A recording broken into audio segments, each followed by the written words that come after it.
చూసుకోవాలి. తల్లిదండ్రులైన వారు మీ బిడ్డలు ఎక్కడున్నారు? వాడికి వెళ్తున్నారా? కాలేజీకి వెళ్తున్నారా?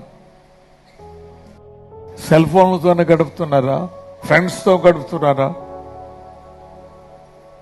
మీరు తెలుసుకోవాలి. నీ కుటుంబం ఏ రీతిగా ఉందో చూసుకోవాలి. మనం ఈ లోకంలో మనుషులను సంతోషపెట్టడానికి ఏది చేయకూడదు. అన్ని విషయాల్లో దేవుని సంతోషపెట్టేవారుగా మనం ఉండాలని ప్రభు కోరుతున్నాడు. గత సంవత్సరం అంతా మనం ఎలాగ ఉన్నామో పరిశీలన చేసుకుందాం. ఆదివారం విషయం ఎలాగున్నామో,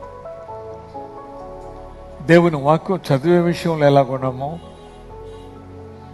దేవునికి కానుకలు ఇచ్చే విషయంలో, దశంభాగాలు ఇచ్చే విషయంలో ఎలాగున్నామో